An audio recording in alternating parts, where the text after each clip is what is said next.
अस्सलाम वालेकुम दोस्तों, कैसे हैं आप। मैं हूं फ़ारूक और आप देख रहे हैं फ़ारूक मलाना ऑफिशियल।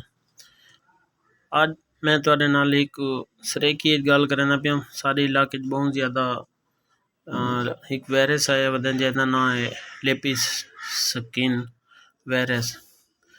आम तौर इंदे नाल जानवरां दे जिस्म ते बहुत ज़्यादा धब्बे निकलते हैं, बहुत ज़्यादा मोटे मोटे दाने निकलते हैं, कैं को बारीक दाने निकलते हैं। ई वायरस की जिहड़ी असल किस्म है वो एक जिस्म ते बहुत ज़्यादा अलर्जी करेंदी है। तो आपको पता है कि वायरस जिहड़ा है ये बहुत ज़्यादा बेजान होंदा है, जिहड़ा एक जानदार चीज़ नाल लग के अपने आप को वधेंदा है। ये वायरस जिहड़ा है ये स्पेशल साउथ अफ्रीका के जंगलों के विचों और उन्हां दे जानवरों तो आंदा आंदा ते सारे इलाके आ गया है। ते मैं एक मशवरा किया है अपने काफ़ी सारे वाकिफकार दोस्त और जेड़े इन बारे बहुत ज़्यादा जान दियान पुराने बजुर्ग थी गए उन्हां नाल रबता किया है। ते उन्हां कोल एक मैं बहुत ज़्यादा ज़बरदस्त मशवरा किया है। ते मेरा इवें दिल थी कि मैं तुहाडे नाल वीडियो ते शेयर करा ताकि तुहाडा भी कोई फ़ायदा थी वने।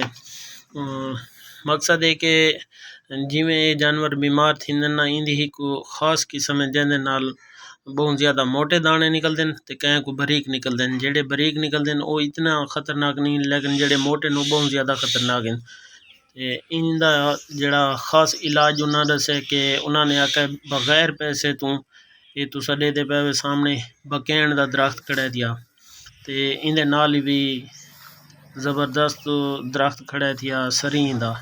ये दो चीज़ां तुसा जानवर को लगातार खवेंदे रहो वञो इंशाअल्लाह तो कहीं बै वड्डे डॉक्टर दी ते बै कशे दी भी ज़रूरत ना पोसी। क्यों ये जड़ी है बहुत ज़्यादा एलर्जी को ख़त्म करन की होंदे। और सियाने आदन के खास कर कौड़ी चीज़ खवाओ। कौड़ी चीज़ तो मकसद है बकैन जड़ी है बहुत ज़्यादा कौड़ी होंदी है तो नाल बकैन होवे नीम होवे उस तो बाद सरीं बहुत ज़्यादा सारे इलाके होंदा तुसा आराम नाल को खवा सकदे वे।